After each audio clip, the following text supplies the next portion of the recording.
World War I lasted from 1914 until 1918. In the end, much of Europe was in ruin. The Allies had triumphed and Germany had been defeated, and it was time for payback. The Allies, though America objected, presented the German government with a bill for 132 billion gold marks. That's billion with a B. It was twice Germany's annual income. Desperate, facing a bill they didn't have the money to pay, the Germans did just what America's Continental Congress did in 1777. They fired up the printing press and pumped out the paper. At the end of the war, $1 would buy roughly 4 marks. 5 years later, $1 would buy 4.2 trillion marks. That's trillion with a T. Ordinary citizens suffered the most. Germany's birth rate fell and the death rate rose. Infant mortality climbed by 21%, and on the black market, cigarettes became the new money. The government's money was so worthless, a whole wheelbarrow of it couldn't buy a loaf of bread. You might as well use it for wallpaper or for kindling. By 1930, all that crazy, out-of-control printing of money had destroyed the economy of Germany. All right. Thanks for tuning in to another episode of The War Room, courtesy of YouTube. I am your host, Admiral Sigma Jones. My co-host, the man that, as the name speaks for itself, Logic's finest. Hard to compete with that. But first and foremost, we just want to give a shout out to our subscribers. Thanks for listening in. Thanks for tuning in. We truly appreciate the love and support. Hope you all are doing well this evening here in the United States or morning across the world, whatever you may be. We are definitely looking forward to tonight's episode as we start to kind of wrap things up with the Weimar Republic. We're going to look more into the political and economic side of the Weimar and why things has bubbled up. There is a poll that's going on right now that's going to ask the audience, do you feel that present-day America is experiencing hyperinflation similar to the Weimar Republic? So that's for the audience to interpret, and later on towards the end, we'll kind of come back to that. But Before we get started, let me reintroduce again my co host, Logic's Finest, the man who knows more about Germany than Germany itself, in my honest opinion. But how you doing today, sir? I'm good. I absolutely cannot live up to that intro. Uh, I'll put it like this: more and more as we kind of get deeper into this with Germany in the 1920s, even from I would say an ancestral standpoint. Now that I've learned that I have some German blood within me, I'm starting to kind of feel more connected as we dive deeper into a lot of the early lives going on within this time period and going forward. But you yourself, sir, you not only live in Germany and all, but you also have ancestors from there. So you are much more connected in regards to the history of Germany and the impact that it had before, during, and after World War II. Yeah, so on my mom's side, my mom my my mom has Dutch German blood on both sides of her lineage.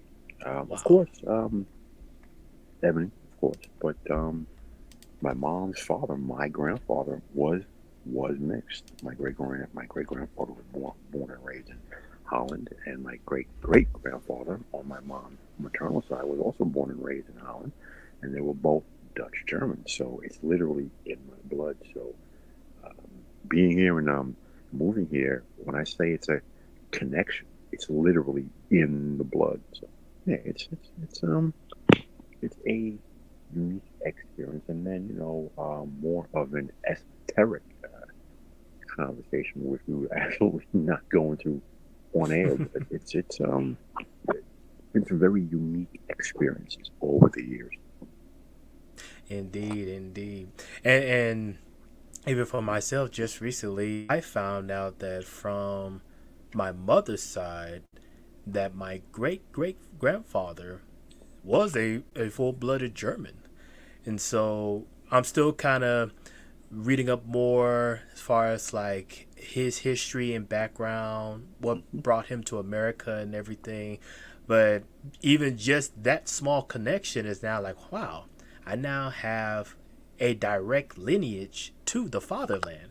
And more and more, it kind of pulls me to learn a little bit more about German side as well.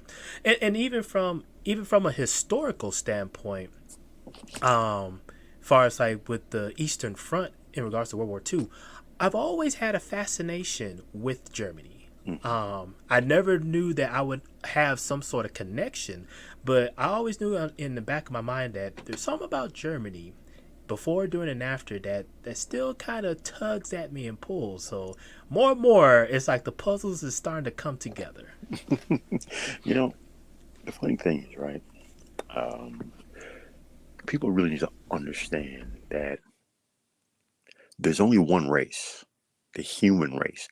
That's why we can mate with each other, no matter what the phenotype. That's why we can, with of course blood typing, but we can donate blood to each other. We can donate organs again with blood typing, of course. But the point here is, without the intervention of science, we can mate with each other because there's only one race, the human race.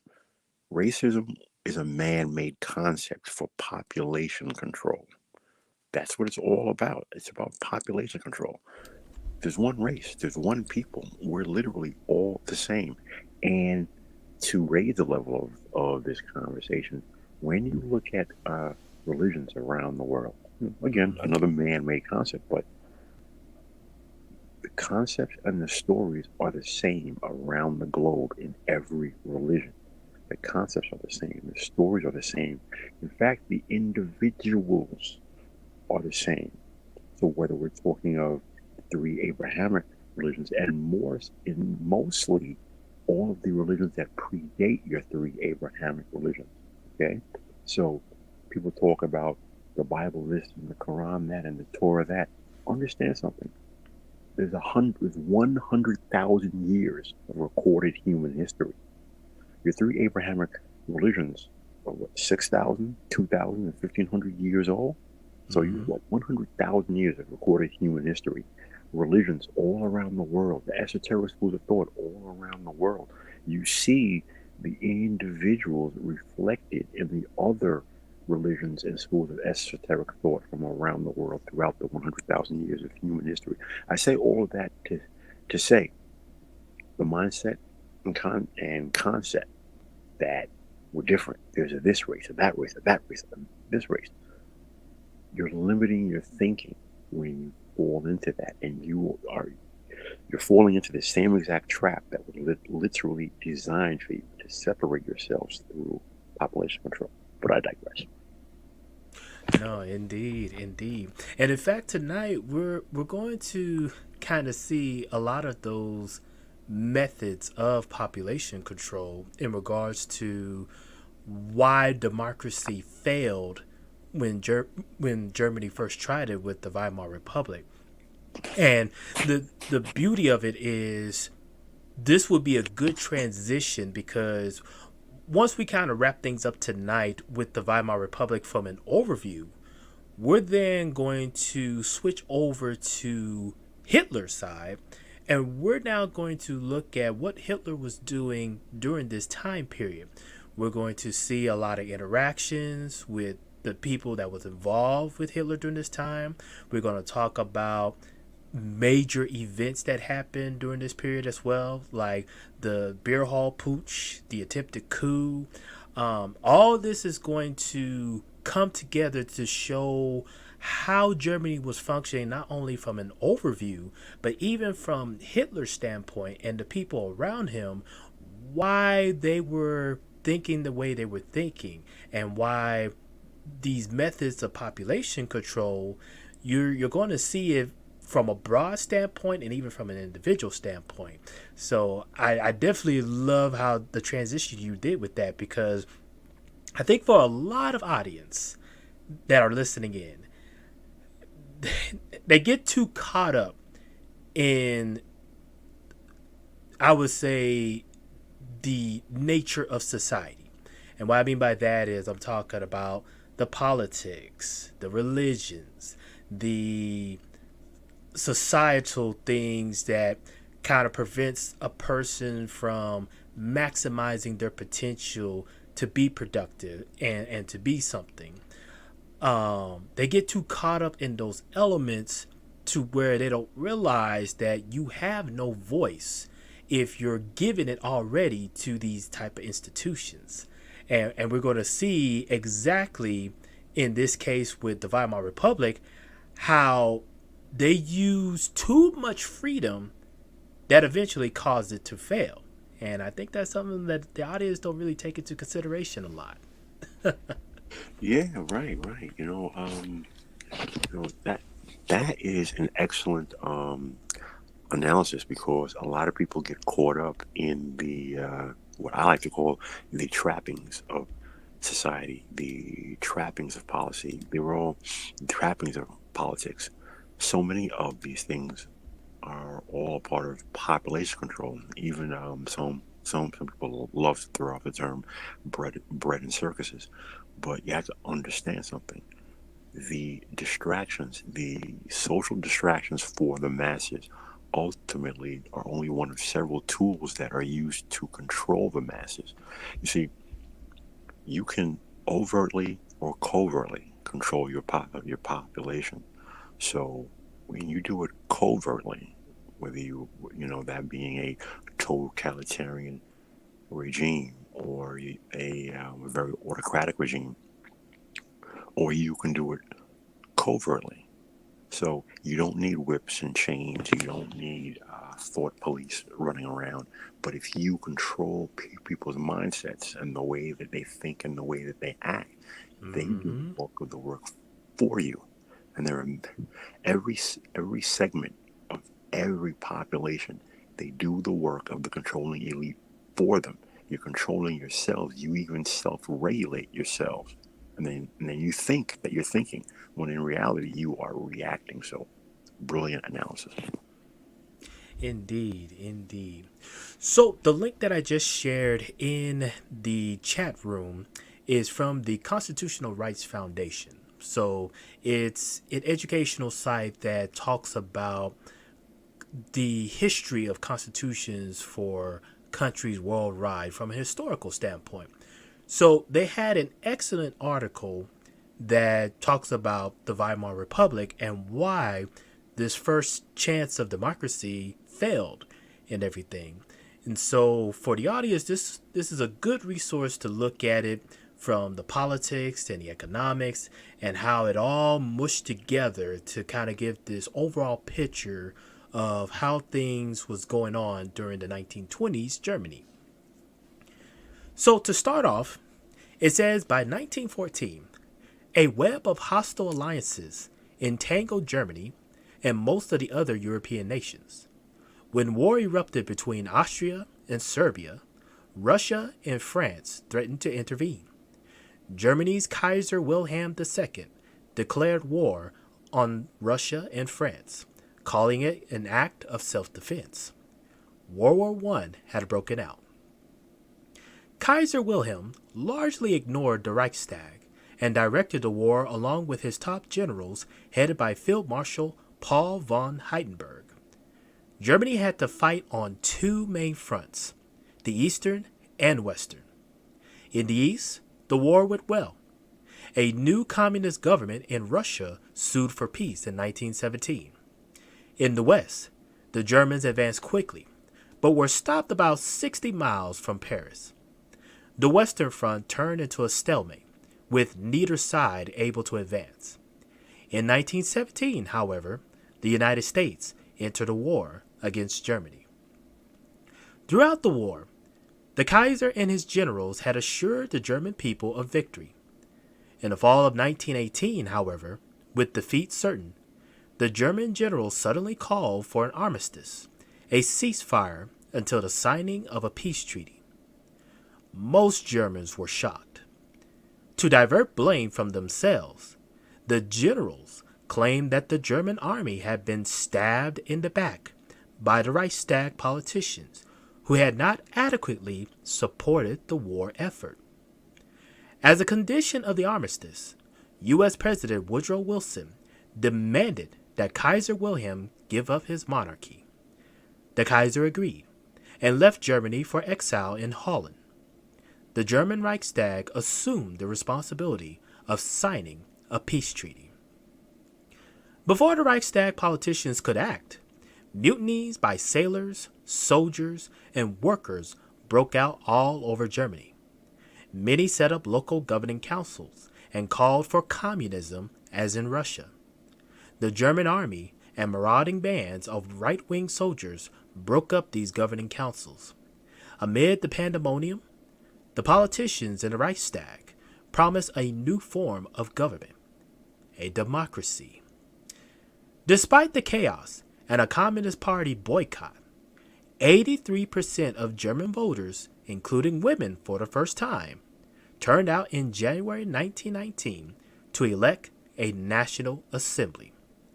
The purpose of this body was to write a new constitution and negotiate a peace treaty with the victorious Allied powers. So, to kind of tie in from the last episode, here we get a little bit more details of what was going on preliminarily in World War I for Germany. So, as it said, Germany was actually fighting on two fronts, which will be pretty similar when we go into World War II. However, in this case, Germany was actually doing pretty well. You had communism going on in Russia, which forced them to sue for peace on the Eastern Front, which means now Germany can focus all of its resources towards the Western Front. And they were really starting to gain some ground against France and the British Empire. Even when America kind of got involved into it, it was still not easy going for the Allied powers. But as we can see, the Kaiser and his minions had other ideas. And so while the war was going on, they were secretly doing some negotiations behind the scenes with the Allied powers. And then, as the article points out, Once it came out that the war was over and Germany was on the brink of actually advancing and winning, it was like, okay, whose fault is it?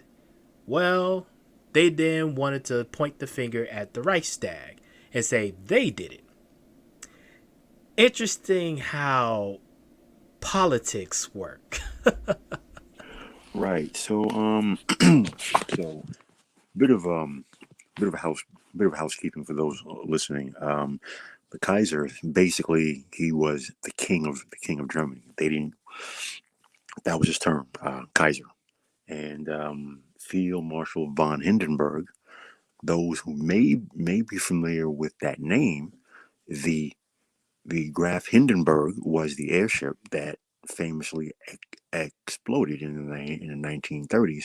Sorry, 40s.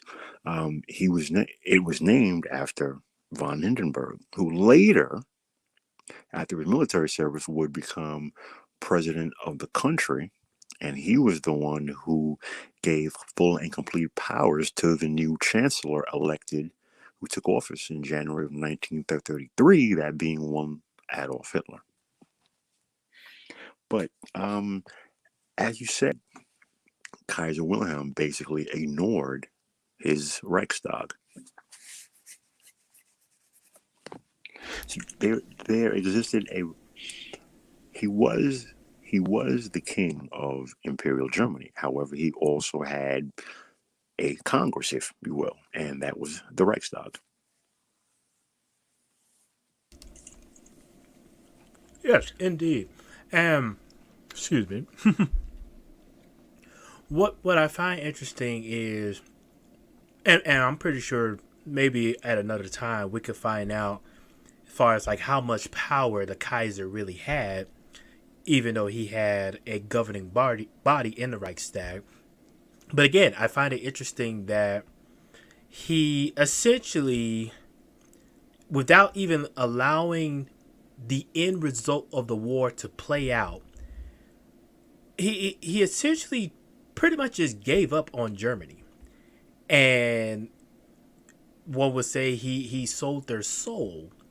And I can definitely understand why the soldiers, both out in the field and out at sea, would feel that they have been betrayed, because it was just like you was literally winning. You was focused on one front, the Western Front. You were pushing the enemy back and everything. You was about, you could say almost victory was within grasp. And then the higher ups just decided, war is over. We'll admit defeat. And not realizing that it was your own king who gave you up. And he just essentially wants to put the blame that, oh, the Reichstag, they was the one that made this agreement with the Allied powers. And so if you want to get mad at them. Right. So at the largest naval battle in history, the Battle of Jutland, the German high seas fleet,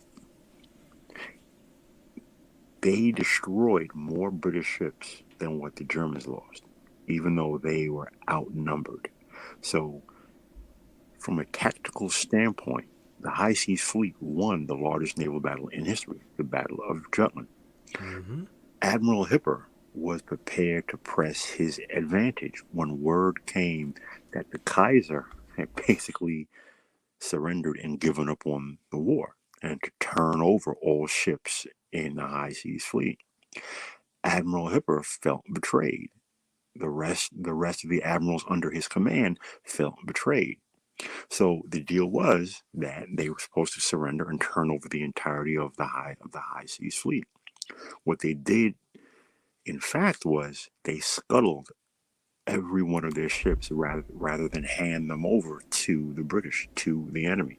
So they felt betrayed, as well did the Army and the Air Force. They felt betrayed. And we covered that before.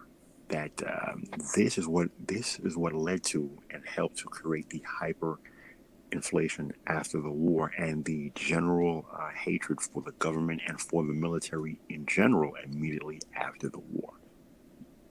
Exactly. And this article will even touch more about that buildup of the soldiers in regards to their hatred for the governing body. So this next section talks about the actual constitution of the Weimar. It said the National Assembly began its sessions on the 9th of February 1919 in Weimar, a small German city about 100 miles from Berlin. The city was considered safer from left and right-wing extremists than Berlin, the capital. The delegates debated a constitution for several months and finally agreed to adopt a republic, a representative form of democracy. The so-called Weimar Republic included two legislative bodies, an upper and lower house. The members of the upper house were appointed by regional governments. Each German state sent representatives to this body based on its population. The upper house approved or rejected laws passed by the lower house, which was the Reichstag. Elected by the people, the Reichstag made the laws. After a Reichstag election, the political party winning the majority of seats formed a new government. This was like other parliaments in Europe, but one party rarely won a majority in the Weimar Republic, so two or more parties had to agree to rule together. After a coalition was formed, the president of the republic chose a chancellor to put the government together and lead it. Reichstag elections had to be held at least once every 4 years. But, like other parliamentary systems, whenever the chancellor failed to win a majority vote in the Reichstag, his government would fall. The president would then call for new elections. In fact, Reichstag elections in the Weimar Republic took place frequently, sometimes twice in 1 year. Under the Weimar Constitution, the people elected the president for a 7-year term. In addition to appointing a chancellor and calling for Reichstag elections, he was the commander-in-chief of the German military. The Constitution also gave him the power to temporarily suspend constitutional rights and let the chancellor rule by decree in a state of emergency. Keep that in mind. Yes, keep that in mind. The Weimar Constitution granted citizens civil liberties like freedom of speech and press. It also provided economic and social rights such as unemployment benefits and a ban against job discrimination because of sex, religion, or politics. In addition, the people had the right to put laws directly before the voters in a referendum. The National Assembly adopted the Weimar Constitution in July of 1919. Meanwhile, the Allied powers presented their terms of peace to a German delegation at Versailles, the magnificent palace of the old French kings near Paris. So, again, just like before, pretty much the Weimar Constitution and its setup was pretty much similar to how Congress is set up in America. The upper house and the lower house. You have the House of Representatives and the Senate. So it's a pretty similar setup. You have a president who served for 7 years, while you have an American president who, if he wins 2 terms, he could serve up to 8 years. And so there's some similarities in the system. But as my co-hosts have rightfully pointed out, the key difference is the power that the president have to where he can temporarily suspend the Constitution for any given reason. And this is why, like he rightfully pointed out, keep this in mind later on down the road, because you'll actually see this power being enacted. Well, see, the other differences are that political parties have to form an actual government. So under that system, which is a parliamentary system, the party has to form a government, meaning that they have to appoint ministers. In America, this would be your Secretary of the Interior, Secretary of the Treasurer. So the Chancellor runs the government on a day-to-day basis. So under this system, don't confuse it in that it's the American system. You have a president and you have your Congress. Under this system, you have a president who is the commander in chief of the military, and he oversees the general election. So once a government is vote once a party is voted in, the leader of that party becomes the chancellor, and then the chancellor forms his government, meaning his actual cabinet ministers, and then they run the government.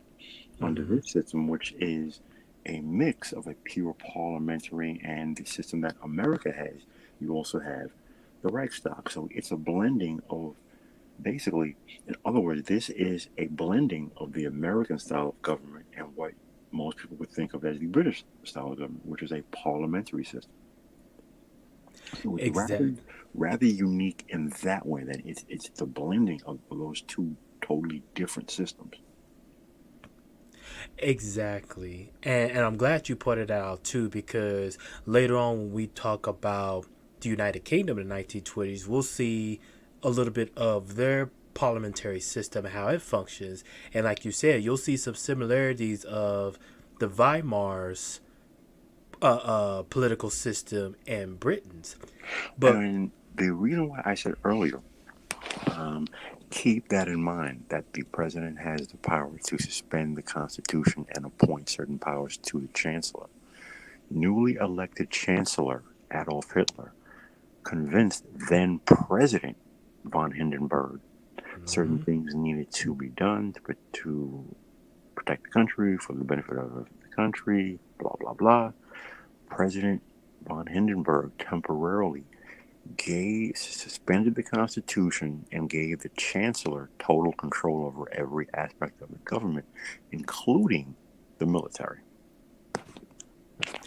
right. And I definitely look forward when we talk about the fire incident at the Reichstag, because that that incident is still debated to this day as to how it was started, because it was at that point, as you just pointed out, Hitler was able to convince the chancellor to suspend the Constitution and give him authority over the military just off of that one incident. So, like the audience, just keep that in mind going forward, because when we talk about these incidents later on down the road, I don't want to hear about how was Hitler able to get all this power. Well, look at the Weimar Constitution. All right. All right. And then also, too, as we mentioned from the last episode, and is mentioned here, the one of the flaws of this new political system is the fact that you did not have one party that ruled the majority. And so, in order to rule the majority, they had to team up with other parties who may not agree with them on in and everything, just to run the Reichstag. And so, as we discussed on the last episode, when you're running a country and you put your authority into two political systems that they don't really agree on everything and all, that's pretty much a recipe for disaster. So again, we can see the flaw already in this Constitution. Exactly. And well,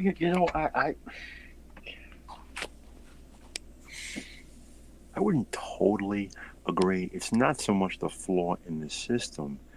I would say that the problem was no one party was able to win a majority. So, perfect case in point. In Britain, one party always wins a majority, whether it's the Conservative Party or the Labour Party. Every now and again, it rarely happens. A few years ago, the Conservative Party was not able to win a majority, so they had to form a coalition government. That that was the first time that happened in like some 70, 80 odd years. One party always wins a majority. So, for those listening, to be clear, when the general elections take place, they're not voting for the chancellor. They're voting for their local representative who will go to the Reichstag. So if more people vote, for argument's sake, conservative than Labor, the Conservative Party wins the majority. The leader of that party automatically becomes the chancellor. They don't directly vote for the chancellor. They vote for the party. Mm-hmm. Now, under this particular system, it also had the additional layer of there was a president. So it was a bit of a blending again between the parliamentary and the American system. But the largest issue that I saw was that no one party was ever able to win a majority. And when I say that is they did not win enough seats within the Reichstag. So you were forcing one party that is opposed to another party. So now you don't like each other. You don't agree on policies and how to run the country. But now you're literally forced to work together in running the country. That inherently, right there, is a recipe for disaster. Exactly, and that to be there, as you pointed out, is where we start to see the chink in the armor. Because on paper it looks good, but in practice, that's where things don't fall into place. And also keep in mind, as we talked about from the last episode, this same Reichstag also kept leaders from the previous regime, the monarchy, in their position. So you can imagine how much political influence those individuals would still have on this new political system. Right. So, I would argue that ultimately it's an indictment on the parties themselves, not so much the system per se, but on the parties themselves, in that no one party appealed to the general public enough that they would win the majority in the system. It's like, in other words, one party, like you're appealing to say 20%, then another party's 18%, another party may have 30%, but no one party is appealing to 50 or 60% of the masses. So what I would argue, this is just my personal opinion here. I would argue the weakness was not in the system. The weakness was in the parties that were Mm-hmm. trying to run. Because clearly the parliamentary style does work in other countries around the globe. Yep. Because there's always one party that wins a majority, and then there's another party, two or three or four parties that win a minority. Because unlike America, which is a two-party system, every other country that has a parliamentary system, they have several parties. They have 4, 5, 6 different parties. But the problem here was during the Weimar Republic, no one party ever managed to appeal to the majority of the masses. And I would say that is a reflection of those parties and those leaders. Exactly. Black Girls, it was not a power struggle within the parties. It was a clear lack of putting forth policies that appealed to the masses. So it's not about who was in charge within each individual party. The problem was each individual party failed to put forth a good overall plan to lead the country. They did not present policies that gave people confidence in any one party. Right. And then on top of that, which we're going to get into this next section, when you have a new political system that's still trying to figure itself out and trying to build some stability, the last thing you want to do is have foreign policies that start off on the wrong foot. And this next section, which we've already talked about before, but we'll definitely reiterate and go over, the Treaty of Versailles was definitely a bad foreign policy for this new political system of Germany. So it says the Allies had not invited Germany to the Versailles Treaty negotiations. So Germans were shocked at what they consider its harsh demands. The treaty demanded, number one, prohibited German troops in the Rhineland, German territory west of the Rhine River that bordered France, Belgium, and Holland.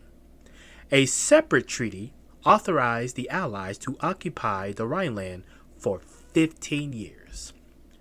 Number two, placed severe limits on the number of soldiers in the German army and banned German warplanes, submarines, and tanks.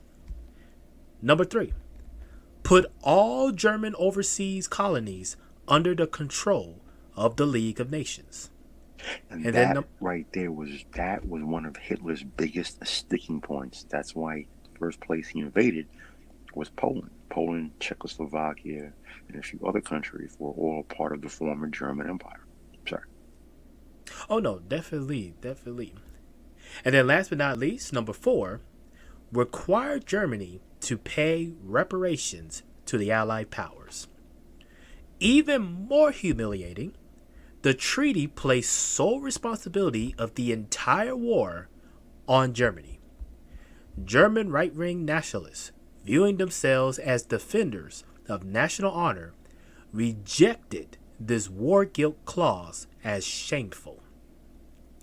The German public strongly opposed the treaty. The National Assembly at Weimar at first refused to sign the Versailles Treaty, but finally did so in June of 1919 under the threat of a renewed Allied attack. The treaty incited the radical right. Already thinking that the army had been stabbed in the back by traitors, right-wingers now believed that the politicians at Weimar had further betrayed Germany. A campaign of political violence began. In the next 3 years, more than 400 people were assassinated, mostly by right-wingers. For me, right here, one of the biggest takeaways, you look at the terms of this treaty, all right? We understand now that you have the entire country hates the Kaiser, hates the current politicians in the Reichstag. They hate the conditions placed upon the country. If you are a politician, you have a country ripe for the taking. Nationalism is sky high. Everyone hates this treaty, hates the Americans, the British, and the French. All you have to do is literally tell them whatever they want to hear. You're going to get elected as a politician. And still, under these conditions, in this atmosphere, none of these morons could put together clear, coherent policies to appeal to a majority of the population. That is the takeaway, and that is the ultimate failing of the Weimar Republic, because never once during the years of the Weimar Republic did any one group as a party put together enough policies that appeal to the majority of the population. When you have your biggest issue staring you right in the face, rebuild the country, nationalism, German pride, economy, getting people back to work, getting from under the yoke of the Versailles Treaty. That right there, I really want to touch more home bases on that. Like you said, here it is, you have this huge mounting debt literally hanging over your head. This treaty Number one is saying you were the sole cause of the entire World War. Therefore, you owe everybody for damage and repayment. So that right there should have made anybody be like, huh? Wait. We didn't even start this war. Then number two, they're already telling you, okay, all of your colonies that you used to have under your monarchy is now owned by the League of Nations. So those who were part of true Germany, as far as like Austria, some of the Sudetenlands and everything, we're just going to take that away. And again, that should make people even more enraged. So like you said, you would think as a political party, you should be looking at this and say, oh, this is perfect. We can get behind this and ride the spirit of the people. They will be all in on this, and we can take the Reichstag by storm and really run this government the way we should. But like you said, during this whole time period, not a single party was able to take the majority of the Reichstag. That was truly foretelling. Exactly. And, again, people need to understand this was a parliamentary system. This was not the American system. There are not two opposing parties. It's not left. It's not right. It was not binary. It was never binary. There were several parties. There were about 5 or 6 or 7 different parties. So when coalition governments were formed, what happened was you would have 3 or 4 or 5 parties coming together, and then they had to rule. And even under those conditions, no one party managed to win the majority, to win over the minds of the majority of the country. It baffles me. It has always baffled me how when you had the country in the palm of your hand and you still can't win a majority.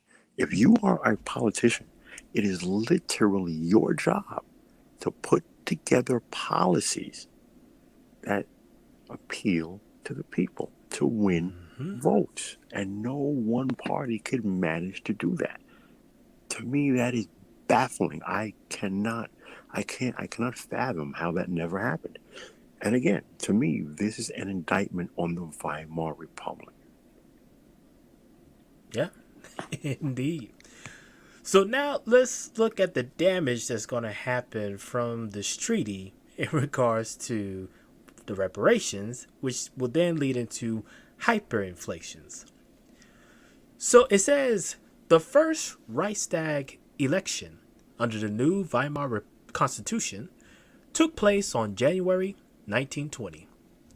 More than a dozen political parties competed for seats. The strongest of these parties, the moderate Social Democratic Party, won only 22% of the vote. Wow. Man. The Social Democrats thus had to put together a coalition government with other moderate parties. This set the pattern for the Weimar Republic. Between 1920 and 1932, 14 coalition governments formed and fell.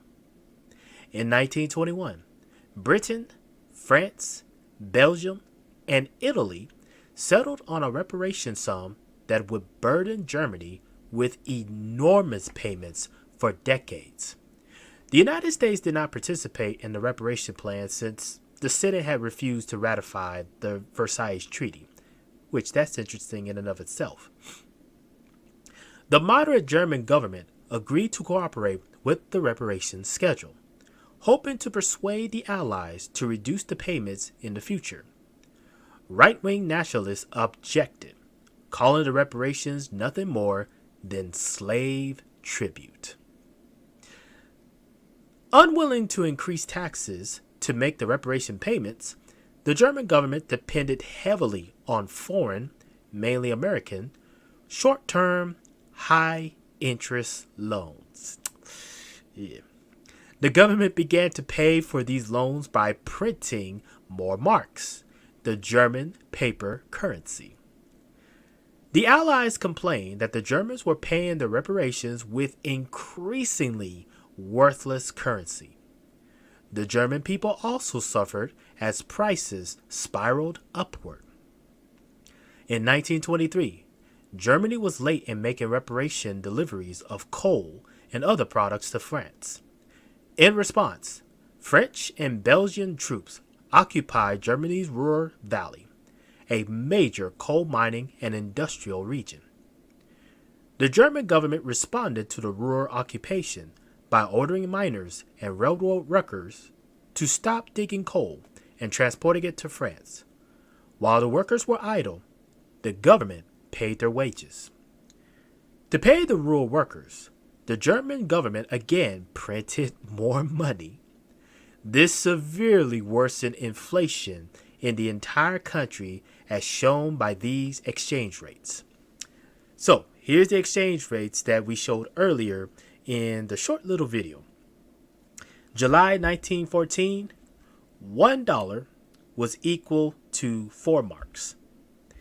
January of 1923, $1 was equal to 353,000 marks. Towards the end of 1923 in November, $1 was the equivalent of 4 trillion marks. There are famous pictures of people literally using marks, literally using paper money in their ovens to heat their homes because of the extreme hyperinflation. Children were out in the streets using bundles of wadded up cash money as toys because it was essentially useless. So here is where I want to really quickly touch on something. When you are a country that you have somewhat of the ability to control the value of your own currency, you can print money. The United States currently has the ability to a limited extent, to control the value of its own money. That's why the Federal Reserve, whenever it wants money, it just prints new money. Weimar Germany did not have the ability to control the value of its own currency, which is why, in my estimation, maybe I'm wrong, but as someone who was a classically trained economist, worked on Wall Street for many years, the United States is nowhere near this situation. This does not mirror the hyperinflation that happened. Can it happen? Yes. However, America has the ability, limited, to control the value of its own currency. So even with all the doom and gloom naysayers, America is not right now in that same condition of hyperinflation. Now, that's not to say that the Federal Reserve constantly printing money does not have a negative effect. Because one of the first things that you learn in macroeconomics is that when you increase the money supply, you immediately reduce the overall value of your currency. The caveat there being, unless you have the ability to somehow externally control the value of your own currency. Indeed. And that's why that poll question, I put it out there before the stream in regards of, is present-day America experiencing similar hyperinflations compared to the Weimar Republic? And I definitely wanted the audience to pay close attention because, as you rightfully pointed out, what made this situation very bad for Germany is the fact that they had no control over their currency, whereas present-day America does have control over its currency, even if it is limited. America right now, with certain prices and everything going up, is definitely not as bad compared to a person having to pay 4 trillion marks just to get a loaf of bread. Yeah, it's not And even close. It's not even close. Inflation, yes. This hyper inflation, what's going on with America, it is not even in the same realm of reality yet. exactly. There was one story I've heard, as far as 1920s Germany, where there was a group of women who went to a laundromat and they carried these baskets full of marks just so they could try to wash their clothes at the laundromat. So the women went off. I believe they like went off for lunch somewhere, but they forgot to pick up their clothes or the money that was in the clothes. So they thought somebody was going to go and steal the marks. Well, they go back to the laundromat, and the only thing that was stolen was the basket. The marks were just all lying on the ground. That showed you how worthless it was. You know, I'll say this. anyone who wants to anyone who wants to take the side of the doom and gloom naysayers, we're all grown adults. You can absolutely think whatever you want to think. But the last time I checked, in America, you guys are not going down to the store to pay $10,000 for one loaf of bread. The last time I checked, you're not paying $100,000 for enough groceries to literally last 7 days. So you're nowhere near. Anyway, the thing that sticks out to me is that you have the hyperinflation. Okay, we already covered the decadence and the debauchery and the depravity that came about via the policies of the Weimar Republic. You can live how you want. You can express who you want to be. You can be as creative as you want.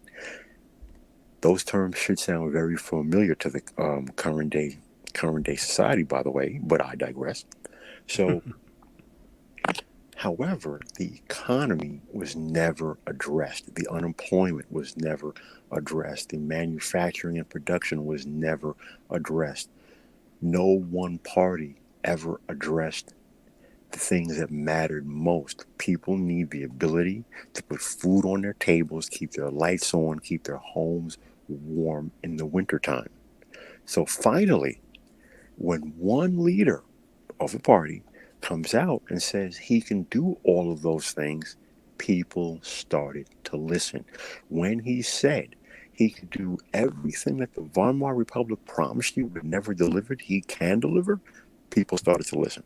When he talks about the things that the Weimar Republic never talked about and never addressed, again, people started to listen. So you have to understand, coming back to what we said many moons ago, understand where Germany was after World War One and how they got to the point to elect Hitler in 1932.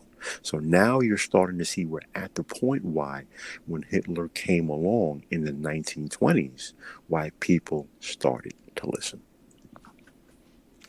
Exactly. And in fact, the next section will talk about as far as Hitler's appeal to the people, as far as the talking points that the Reichstag would not say. Before I continue, Black Curls, don't let the Doom and Gloom Brigade hear you say that, because supposedly we have it pretty bad over here. But I digress. So it says, at the peak of this hyperinflation crisis, an obscure anti-Jewish leader of the extremist National Socialist German Workers' Party, also called the Nazis, attempted to overthrow the state government of Bavaria. Adolf Hitler hoped to take over the Bavarian government as a first step in a revolution against the Weimar Republic. But Hitler planned badly and was arrested, tried, and sentenced to prison. In prison, he wrote his political manifesto, Mein Kampf, which later on this series will take a look into Mein Kampf. In the Oh, meantime, by the way, the thing mhm, about translation, um, translations are subject to the person doing the translation. Mein Kampf does not mean my struggle. Mein Kampf means my fight. A fight mhm. could also be a struggle. So that's open to the interpretation of the person doing the translation. But Kampf means my fight. And as during World War II, the Panzerkampfwagen was armored fighting vehicle, not armored struggle vehicle. Kampf means fight, not struggle. Sorry. Oh no, absolutely. And that's a good thing for the audience to keep in mind, because when we get a chance to look into the Mein Kampf, it definitely doesn't sound more so of a struggle, but more of this is a fight that the German people need to take. So I'm glad you made that translation. Next, it says, in the meantime, a new German government worked to stop inflation. It abandoned the policy of paying the wages of rural workers. It stabilized the mark, tying it to the value of grain and real estate. In addition, the Allied powers agreed to reschedule reparation payments, encourage more foreign loans and investments, and end the Ruhr occupation. Thus, by 1924, inflation was under control and the German economy was recovering. Even so, the hyperinflation of 1923 caused great damage to the German people, especially the middle class, which had the most to gain in a democratic Germany. Pensions had been wiped out. A lifetime of savings accumulated before the crisis would not buy a loaf of bread. Extremists of the right and the left gained influence. So, pretty much as mentioned before and mentioned in this last section, the government decided to try to restabilize and finally focus all their attention on this foreign policy, the Treaty of Versailles. Now, how they went about that is definitely up for debate. Personally, I still would not have been too focused on foreign loans, and especially when you're getting loans from a country that at the time, you can say what you want, but America was kind of being too freely with their market. That was definitely something that even a most radical economist would probably be like, maybe we need to pull the brakes a bit. Yeah, so, realistically, what you happened here was a case of too little, too late. Now, nobody knew what was coming in 1929, but it was a case of too little, too late.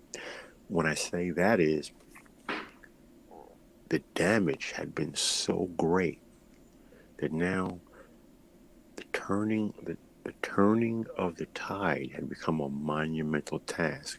So the tide was turning, but because things had been done so poorly for so long, the damage to be corrected was massive. So it now would have taken years and years to fix everything that had been done. Unfortunately, because they waited so long, and now it would have taken more and more years to fix that damage. By the time the crash of 29 happened, everything collapsed because another way to put it, had they acted sooner, the damage would have been minimal and it would have been quick and easy to fix. Because they waited so long to finally start to do things right, the damage was massive. So now there was a massive amount of turnaround to happen. So by the time 1929 happened, instead of being on the right track and rising, the country was still half off the track, down low and still trying to rebuild. If I'm making sense to you. No, exactly. And to me, this is where later on in the series we're going to talk about the stock market crash, and how much it made an impact on all of these countries we're talking about now. One could make the argument that the country that had the most damage from the stock market crash was indeed the Weimar Republic, Germany, because they relied more so on foreign loans, particularly loans from America, than any other country at that time did. So it's to be expected the country that fed off of the money grain will probably be the one that would see the most damage from it. And so this is where this gives a good preliminary view of how Germany was set up before the crash, and like you pointed out, things that maybe they could have taken some steps to kind of make the damage less painful. But then when it occurred, you now see the repercussions of it. Yeah, and I think you made an absolutely brilliant statement that a lot of people would have problem with, but only because they're not listening to what you said. What you said was you would argue Germany was actually hit the worst by the stock market crash of 29. I think you're on to an excellent point, because the crash of 29 was the worst in global history, and it affected every corner of the world. We all know what happened in America. But your point is that it affected Germany the worst. And you know what? I would argue that point with you, that it affected Germany the worst, because out of every country at that time, Germany was the only country that was still economically crippled and trying to rebuild itself. That was not even a house of cards. It was next to nothing. So yeah, I think, you know what? I think you made a brilliant analysis there, in my opinion. Oh no, like I said, I can't wait till we get to that section where we talk about the stock market crash, because we're going to look at all these countries and see how they were set up before the crash, and then which countries was able to get themselves out of the gutter quickly, or you could say more stable, once the crash had occurred after a few years. But way I'm seeing right now with the Weimar Republic, you already had this huge debt starting off, and you make relations to other countries to help pay off this debt. But the problem is you're relying heavily on these foreign investments. And so, as you pointed out before, when you don't have control of your country's currency, you pretty much are dealing with money that is very unstable. And so if you're basing your currency on foreign investments, well, if those foreign investments go south, there goes your country's currency at that. There you go. There you go. And that brings me back to something that you learn in macroeconomics. A country has to have the ability to externally control the value of its own currency. Lacking that, you are always dependent on others. And if any one or two things go wrong, game's up. Look at every country in Africa. Oh, I didn't say that. Sorry. Scratch that from the record. Right. Let's move on. So the next section actually kind of goes into the Depression era for the Weimar, because keep in mind the Weimar Republic didn't fall until the 1930s, but it was already starting to crumble in the 1920s. So it said by the mid-1920s, the German people had grown disillusioned with ineffective coalition governments and seemed to yearn for a strong man in charge.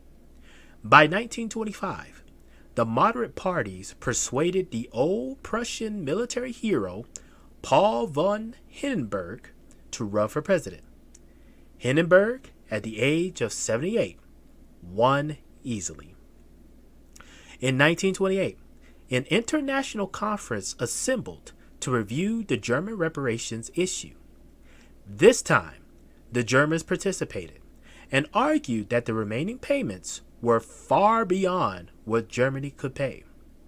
Chaired by an American corporation officer, Owen Young, the conference agreed on a plan of nearly 60 years of installments. The payments would be reduced at first and then gradually increased over time. Right-wing nationalists like Hitler believed that reparations were part of the war guilt lie. Hitler condemned German politicians who agreed with the Young plan and said they should be imprisoned. He and other nationalists put these views before the voters in a referendum. When the referendum failed, the Reichstag and President Hindenburg ratified the Young plan. In 1929, the New York stock market crash signaled the worldwide depression. Foreign loans to the German government dried up. Without funds, the government could not pay its reparations or sustain its unemployment and other social spending programs. Foreign investments in German businesses also stopped, causing many to go bankrupt. Another German government took over in 1930, with Heinrich Brüning as chancellor. When Brüning and President Hindenburg declared a state of emergency and attempted to rule by decree, the Reichstag passed a law opposing this. Hindenburg called a new Reichstag election. In the September 1930 election, the moderate parties lost seats, but still put together a weak coalition to form a government. The Nazis, on the other hand, gained 100 seats in the election to become the second strongest party in the Reichstag. Brüning returned as chancellor, and together with Hindenburg, continued to rule by emergency decree. As German employers cut wages and laid off workers, Chancellor Brüning increased taxes and reduced unemployment benefits. In 1931, U.S. President Herbert Hoover secured an agreement among the Allies to postpone all international war debts, including German reparations. Political events in Germany soon made the reparations issue irrelevant, however, and Germany never made another payment.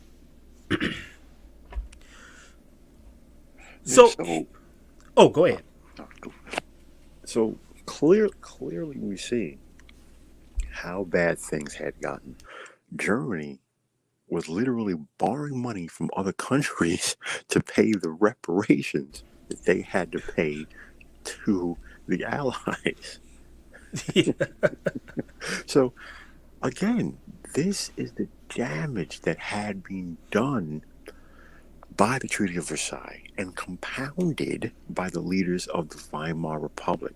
This is why I say the problem was never the Constitution. It was the morons who ran the Weimar Republic. They could not govern. They didn't know what they were doing. To be fair, this was Germany's first democracy ever. Granted, I get that. I understand that.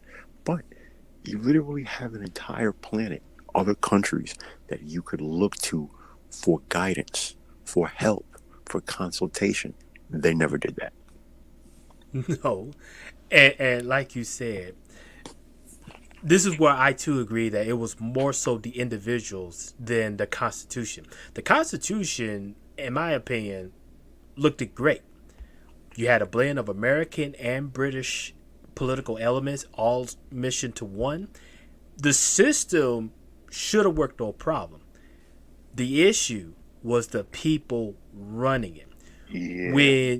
When your idea of paying back a foreign debt is to use foreign investments that have high interest rates to pay off that foreign debt. That the math does not make sense. It sounds a lot like a certain demographic that likes to use payday loans to pay their bills. But I digress. Yes, indeed. And this is a prime example of you was better off just, first off, they shouldn't have tried to do the hyperinflation. But at the same time, the more and more, and my good co-host here, he mentioned this in the last episode, and I have to agree that I'm now starting to see this element. The Treaty of Versailles, the way it was developed, especially with the reparations, was really intended to punish Germany, in my opinion, at least 3 generations. Mm-hmm. Absolutely. And because to me, the amount they had to pay back was just ludicrous. First off, Germany, as stated before, was not the ones that started the war. So they should have took that into consideration. But no, they put all the blame on Germany and said, we're going to make you pay this high amount debt in reparations that your country will never be able to be a national powerhouse. And to me, when you look at the Treaty of Versailles, how it was set up, and the debt they had to pay back, there was no way that it was going to be cleared within a generation. Exactly, because the goal here was to keep Germany weak and destabilized so that they can never become a threat. All right? That is the classic Monroe Doctrine playbook. And America, remember, is a child of Britain. That has been the British playbook for centuries. Once you beat a country, keep it weakened and destabilized. It will never be a threat. We have seen that work throughout Asia, although now China has obviously turned that on its head. Congrats to them. We've seen that in North Korea. Again, congrats to them. But you see this playbook throughout the continent of Africa. You see it all across Asia, and you see it in the entire Western Hemisphere. There is no country that is a threat economically or politically to the United States. That Monroe Doctrine, that playbook, that child of Britain, they got it from their mother, Britain. And that was the goal. They wanted, the Allies, specifically Britain, wanted to keep Germany weak and destabilized. But nobody foresaw the 1929 stock market crash. And Hitler took advantage. Yes, indeed. And that actually transitioned perfectly to the next section. So it says, blaming Germany's troubles on Jews, traitors, communists, and the failures of the Weimar democracy, Hitler ran against Hindenburg in April 1932 presidential election. Hindenburg won, but Hitler got 37% of the vote. In July, 14 million Germans voted for the Nazis in new parliamentary elections, making Hitler's party the largest in the Reichstag with 37% of the seats.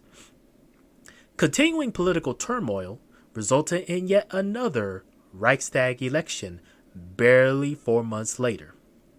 The Nazis lost some seats in the Reichstag, but the communists gained seats, which drove a wide range of parties to back Hitler. Finally, on January 30th, 1933, President Hindenburg reluctantly agreed to choose Hitler as the new chancellor. Hitler promised to observe the Weimar Constitution and form a broad coalition government to solve the economic crisis. The politicians advising Hindenburg told him they could control the upstart from Bavaria. One political leader said, "In 2 months, we'll have pushed Hitler into a corner so hard he'll be squeaking." Hitler, however, quickly outflanked the other politicians. He persuaded Hindenburg to call another election while ruling by decree. One edict restricted political party activities and the press. During the election campaign, part of the Reichstag building mysteriously burned down. Hint, I hint. wonder how that happened. Hitler blamed the communists. He issued a new temporary decree suspending constitutional rights to crush the communists. In March of 1933, with close to 6 million Germans unemployed, the Nazi Party won 44% of the Reichstag seats. With the support of smaller right-wing parties, Hitler commanded a majority to form a new government. Hitler submitted an enabling act, calling for the Reichstag to transfer its lawmaking powers over to him. The law also allowed Hitler to ignore any provisions of the Weimar Constitution. On March 23, 1933, the Reichstag met in a Berlin opera house to vote on the enabling act. With the aisles packed with Nazi stormtroopers, the Reichstag voted to end democracy in Germany and make Hitler dictator of what he called the Third Reich. Now, right there, now, if you've been listening and following, now you see the full long drawn out circle that we've been trying to make. You have to understand how Germany got to the point where it elected the Nazi Party. If you've been listening and following, now you understand. And this is why we've also been drawing subtle parallels to other countries.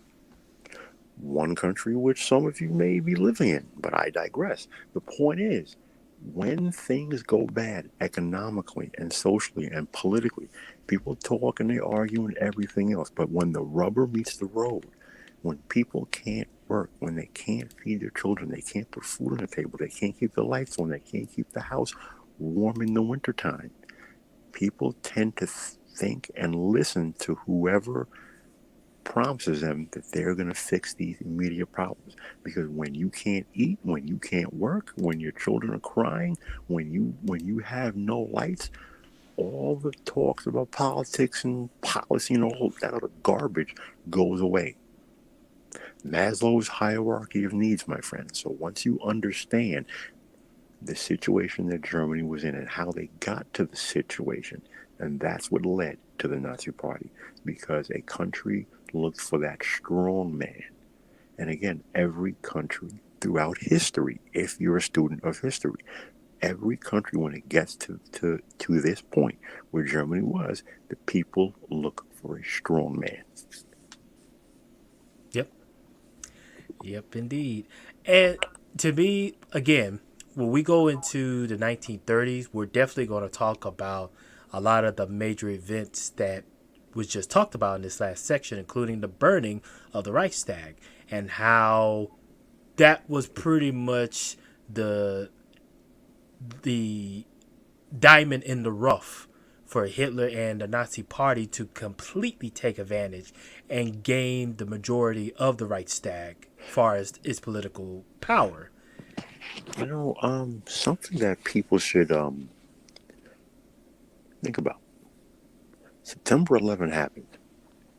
Within a matter of months, President Bush got the Patriot Act passed.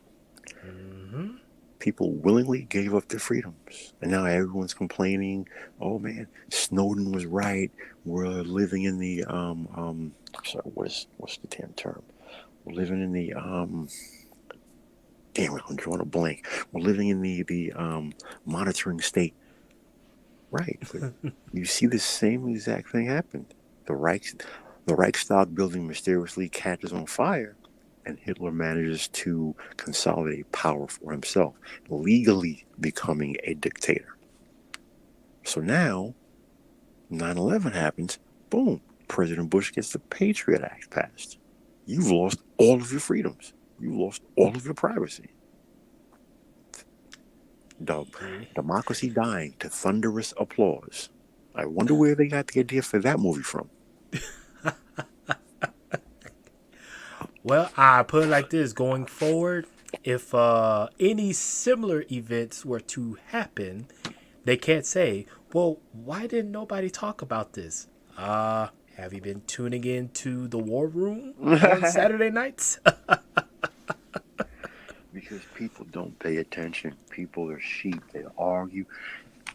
They argue in circles about the wrong things. No, it's policy, it's policy, it's policy. No, it's party, it's party, it's party. No, you're both wrong. The problem is your binary thinking. Those who are in control manipulate your binary thinking and do what they want while you endlessly argue in circles about things that are meaningless. But I digress. Well, Black Curls, before I go to the next section, he says that begs the question for me. Do the more functional civilizations really operate on freedom? Well, Black Curls, I'll put it like this. Even in more functional civilizations, the majority of people are pretty much sheeps. Yep. They will allow any governing party or a strong man to pretty much tell them what to do. And it has been shown time and time again throughout history, no matter what type of country system setup, there's always a governing body or a king, you could say a monarchy, that the people just needed somebody to tell them what to do. Exactly. You have to look throughout history. People are sheep. The majority of people on this planet are sheep. They want to be told what to do. They want to be told what to think. They want to be told that they don't have to think because they don't want to be think. They don't want to think. They want to be led. That's the reality.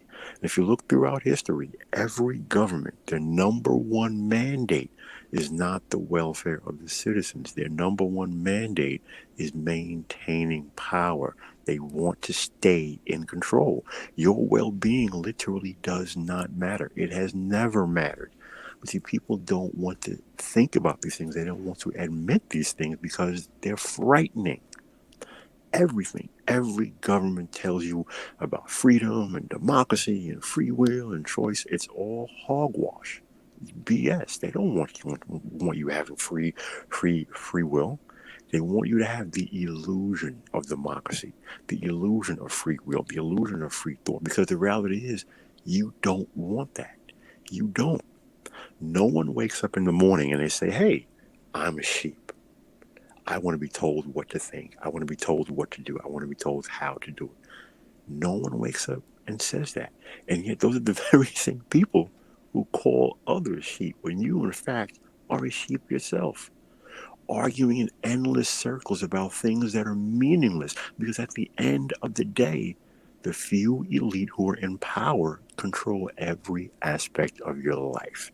If you study history from a purely objective standpoint, you will see this. This has been the way of this planet for as long as we have had civilizations. All right, and a certain demographic who couldn't find Kemet if Pharaoh himself gave them the roadmap. Guess what?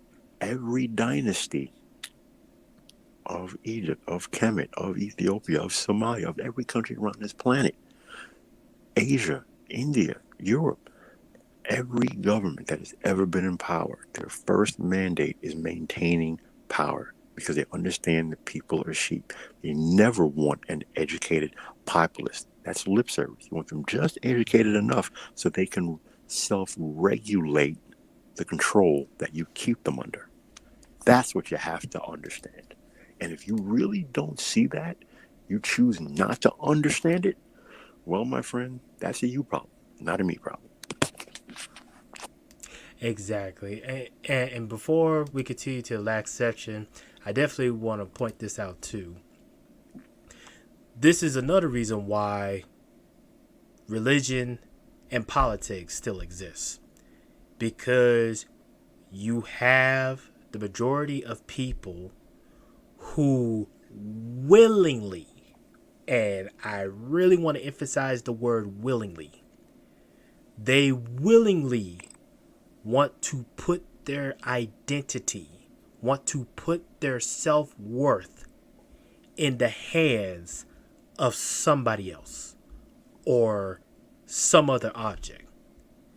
When you have people that fundamentally want to do that, this is why religion and politics still going strong to this day. Absolutely. People don't understand religion and politics. Religion, politics, the idea of racism, those are all man-made concepts for population control. Divide and conquer. The masses are given these things so they separate themselves. They conquer themselves. You know, you brilliantly pointed out. You brilliantly pointed out. The elites practice classism. It's the masses who practice racism. Because racism is for the masses. It's not for the elite because there's only one race. It's the human. It all comes down to divide and conquer. The masses divide themselves. They separate themselves. And because people are sheep and because they want to be told what to think, they then rationalize the situation that they find themselves in by doing what? They point the finger at everywhere else except in the mirror. Because when you point the finger in the mirror, it forces you to elevate your thinking. It forces you to take accountability for your own actions. It forces you to then find ways to improve your situation. And bigger than that, it breaks you out of being a sheep, and then you can no longer be controlled by the elite. Ooh boy, that was just so much fire right there. let's wrap this up real quick before we go deep down that rabbit hole. So this last section pretty much asks the question: why did the Weimar democracy fail? It says, when the Weimar Republic was formed in 1919, there were hopeful signs that democracy would take root in Germany. The new democratic constitution, with its expanded Bill of Rights, was one of the most progressive in the world. Many Germans belonged to the well-educated middle class, made up of business owners, government workers, and professionals who normally flourish in a democracy. Political parties freely competed in the elections, but democracy still failed in Germany. The question is why? Some historians blame the failure of democracy on individuals. The moderate chancellors were ineffective leaders who constantly rose and fell as party coalitions gained or lost strength in the Reichstag. President Hindenburg doubted democracy and dreamed of restoring the Kaiser to power. Extremists like Hitler hated democracy. Other historians point to the flaws in the Weimar Constitution, such as the provision that allowed rule by decree and the suspension of constitutional rights in a national emergency. Many criticized the Versailles Treaty for humiliating Germany with the war guilt clause and punishing future generations of Germans with the burden of reparations. Historians have also placed great emphasis on the economic conditions that ravaged the German people with hyperinflation and unemployment. The sudden replacement of the Kaiser with the Weimar Republic never won the hearts of most Germans.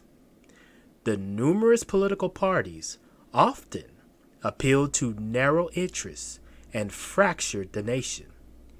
In the end, the political movement most successful in uniting the German people was the Nazi Party.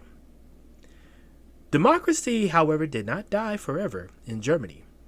After World War II, a new German democracy slowly rose from the ashes of Hitler's Third Reich. I think it's very important that people understand where we are. At this point, we're nowhere near the Nazi Germany of World War II. Oh no, not by a At, long shot. at this point, I said, and I was asked, do I think the problem was the Weimar Constitution? And I said no, and I still don't think. I do agree with the one point that the ability to suspend the powers of the Constitution. However, you have to understand, though, for everyone listening, every government on this earth has that provision. See, hindsight is 2020, and people love to point that toward the Weimar Republic. Every country does have that provision somewhere in their constitution. It's all in the wording and the execution of it. Now, again, at this point, what are we seeing here? Everything that I've been saying. The Weimar Republic was Germany's first democracy. They didn't know how to do it. Also, the German people, unless you were a baby, they've lived their entire lives under a monarchy. This was the German Empire. See, Americans don't understand the royal family over in Britain because America hasn't had a king since before the Revolutionary War. So they don't understand it. But if that's all that you've known, that's all that you do know. Imagine waking up tomorrow in America and being told that the Supreme Court gone, the Congress gone, the president is now the king. Whatever he says goes. That's it. Completely radical foreign idea to you. The same thing for the Germans when the Weimar Republic came, when the Kaiser stepped down from the throne, not just office, from the office and throne. So the problem was that the politicians then did not know how to govern a country using democracy. We had 12, 13, 20, 30 different parties at any one time, and not a single one of these parties could address the needs of the people. That's why no party ever won a majority. Think about that. As many as 30 political parties, no one party could appeal to a majority of the masses. And you still had the crippling debt from the Treaty of Versailles. Manufacturing and production non-existent, people out of work, crippling debt. No one addressed anything until the Nazi Party. And again, we're not talking about the party and the man who we know from World War II yet. None of that was on the scene. So this is the party that gave the Holy Grail. This was the party that showed the way forward. We're going to put you back to work. We are going to rebuild the country. We are going to get the country out from under of this crippling debt. What is there not to vote for? That is where Germany was in 1933. So you have to understand how the country got to the point where it could be there in 1933. It was literally like any other country in the history of the planet. Of course, no one knew who the guy with the funny little mustache, what he really had planned, but Well, it's something you mentioned because, like you said, you had a generation of Germans who, for the vast majority of them, even for the younger ones at the time, they only knew a monarchy system. They had one person, or in this case, one man, who really was the governing body for them. So, in their minds, that one person pretty much ran the country for them. Like you said, told them what to do, told them how to take pride in their nationality, told them as far as what is German and what is not.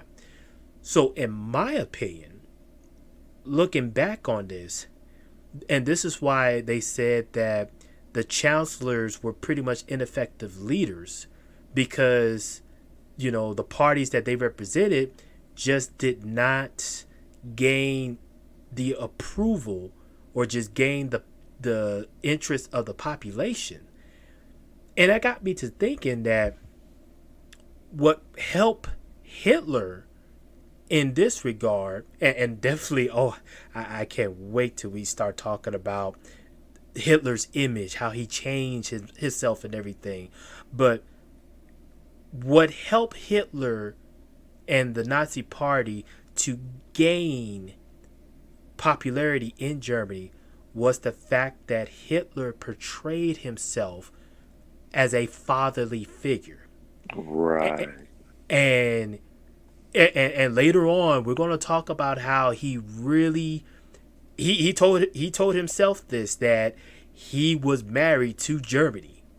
And so when you have this person who is devout about his country and wants the best for you and all, and like you said, you have a generation that only knew about a monarchy rule, that's very appealing to want to vote for a guy who essentially wants to replace the monarchy to bring it back to its former self. That's an excellent point, my friend. That's an excellent point you just hit on. Right. And like I said, because I've always heard how, Hitler portrayed himself as a fatherly figure. And for the life of me, I always thought, that's pretty strange. Why would he portray himself as a fatherly figure? But now that you hear about this with the Weimar Republic, how, you had a system that was in place for centuries. The monarchy, the Kaiser, had been around for centuries.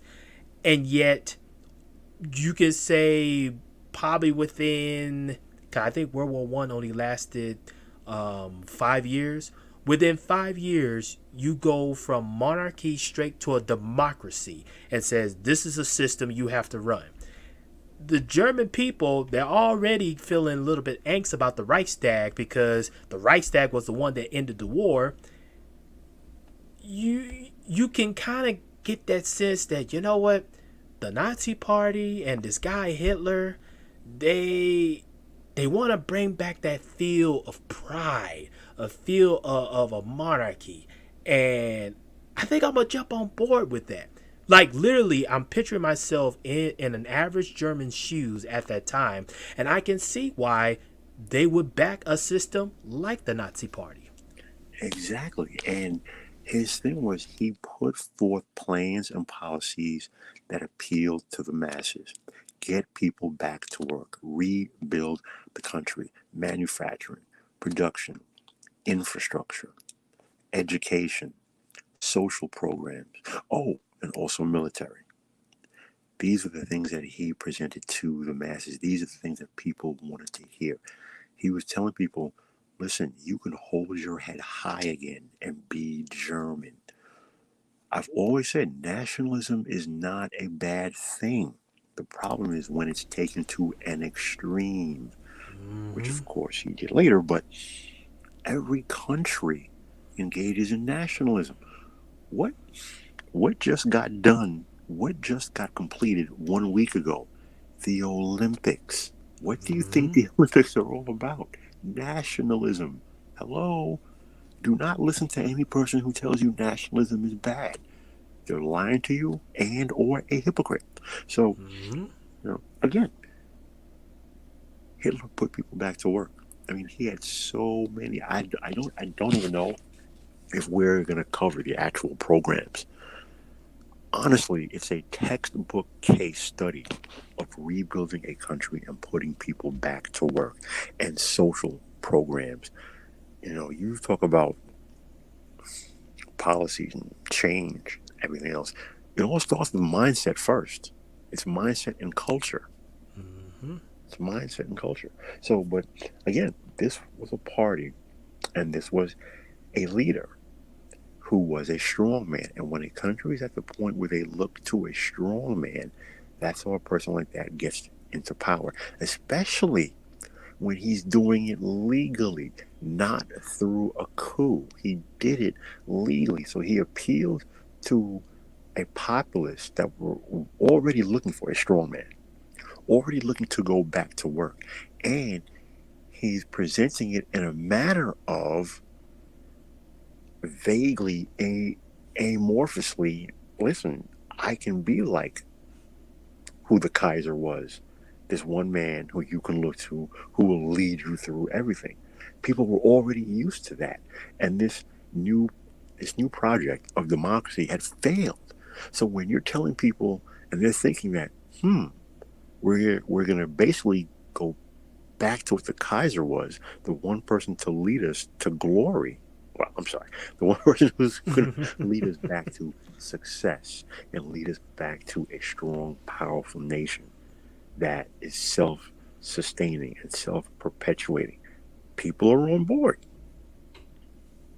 Exactly, and definitely when you was mentioned about the programs, we're definitely going to talk about the programs that Hitler and the Nazis put together in the 1930s. That's definitely something I want to touch on too, because again, this showed how much Germany favored more of the old system versus this new democracy. And don't get me wrong, as you see today with current Germany, democracy can work. And is working just fine for Germany as we speak. But Second most powerful economy on earth. China's the largest, but the second most powerful, I would argue, is Germany. yeah, Germany economically controls all of Europe. yeah. But to me, I think what helped them to get to that point today, as you rightfully pointed out, it starts with a cultural mindset. And to me, I think the thing that was missed out of why the Weimar Republic failed is they were unable to change the cultural mindset of the German people. To me, that's where a nation fails. The political system and everything all crumbles if you don't have a cultural mindset.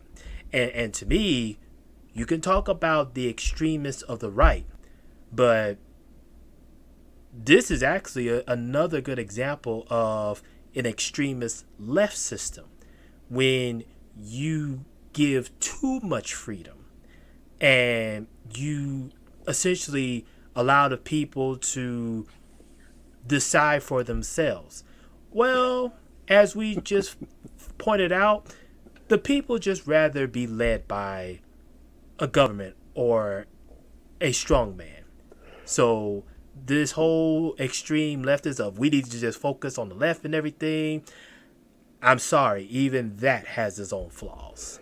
If your focus, if your focus is policy, if your focus is political party, you're only looking at a piece of the picture. It is binary thinking, and it is focusing on a piece of the picture, and you're lost. You're lost because if you're looking if you're looking at a small piece of the overall picture, you're lost. There is a saying that a man was blind and he was led up to an elephant, 1 inch from the elephant, and he put his hands on it, and all he could see was what was right in front of his hands. He was blind because he lacked the ability of sight, so he couldn't step back and see the entirety of the picture of what was in front of him. If your focus and if your argument is that it's about party or it's about policy, you're blind because you're not seeing the overall picture. It is about mindset, and mindsets are controlled through population control. You are arguing what you have been told to argue: policy, party, racism. If you do not understand that you are being population controlled, you're lost. You're doing you are the mouse running through the maze that has been laid out for you. And again, we can see this is exactly what happened in Germany after World War One, and this is what got them to the position to where the country was in World War Two. This is no different from any other country that has been in the same exact position. Nothing that happened in Germany is unique to what happened there. The trappings may be unique, but the overall theme of what happened has been played out for centuries. Mm-hmm. Yep. Indeed. Indeed. Well, with that said, I'd like to thank the audience for tuning in to the episode today or tonight. So, this pretty much wraps up the overall view of the Weimar Republic.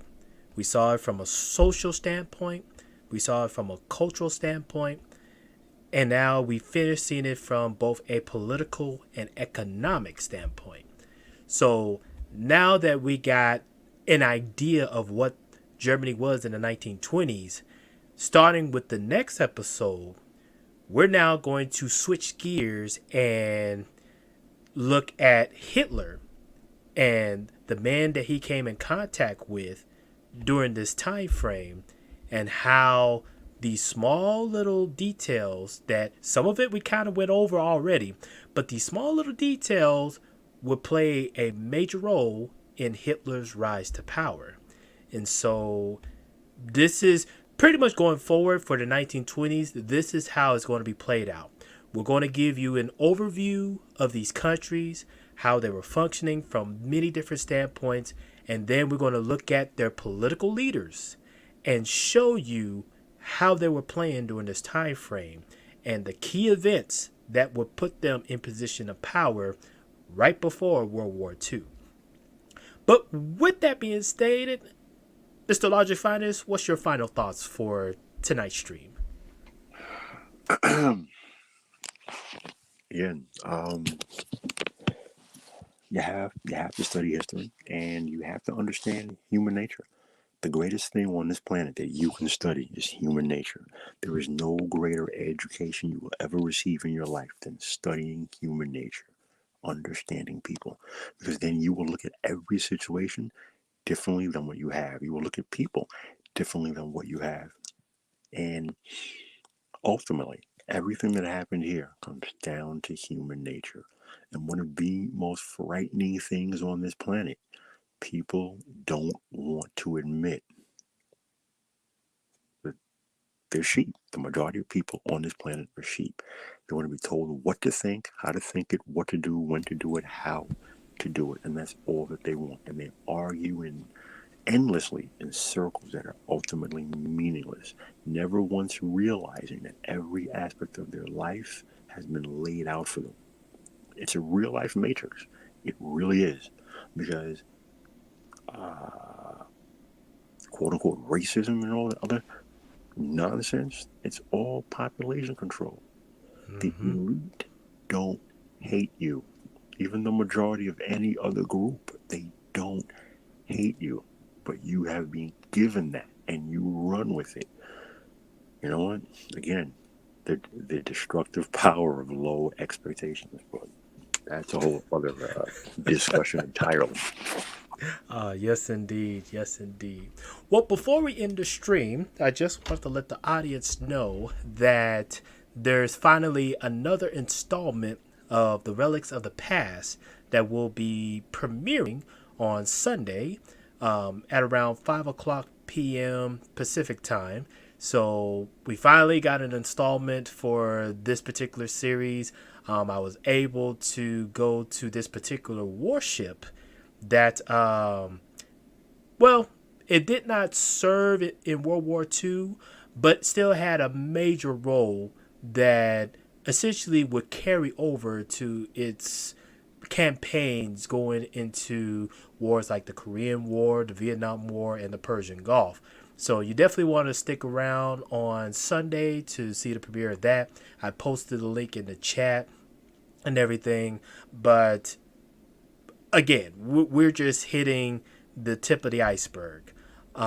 Just to reiterate what Logic's Finest was just saying, this is a clear example of having a cultural mindset, because too many people focus on politics, focus on religion. They just focus too much on all of these external factors. And what we see time and time again in history, that people just want to be controlled. They want somebody or a group of people to tell them what to do. And so when you put your existence in the hands of somebody else, well, you can't get upset when things don't go the way that they should go. But that requires higher level of thinking. That requires a lot of introspection. And this is where the War Room helps to at least give some ideas of introspection. So that way, if you're looking at today's politics or today's religions, whatever's going on in the world, you can look back and be like, this is not new. This happened back during this time or during that time. That way, you're not caught with your pants down. But I'm starting to think there are some people that would prefer to be caught with their pants down. But that's a whole different subject. That is going to be so misinterpreted. People have totally missed what you just said. I'm laughing because what you just said has gone over so many people's heads, because they're thinking one thing and they're completely wrong. Oh, yeah. Go ahead. The hardest thing in life, the absolute hardest thing in life, is to look in the mirror. People don't want to do that. Everything's external. This, blame that, point this, blame that. That's what you see. This is the reason why. You see, because you have to understand this started because of this. Dude, but what about you? What have you done? What can you do? What about you? Everyone wants to point the finger. The easiest thing in life is to point the finger. The hardest thing in life is to point that finger in the mirror. What can you have done for you to make a difference for you in your situation? People don't want to do that. Introspection and personal growth is the hardest thing on this planet, and that's why very few ever do it. Very few. Indeed. My motto when it comes down, and I'm gonna say this for the audience to kind of ponder, especially for the American audience, something to ponder at the end of this stream for tonight or today. There's a reason why in the American Constitution there is the freedom of association. So many people do not even understand what freedom of association is all about. And in order to do so, definitely requires higher level of thinking. So with that said, I am Admiral Sigma Jones. This is my co-host, Logic Finest. Thank you for tuning in to an episode of The War Room. Until next time.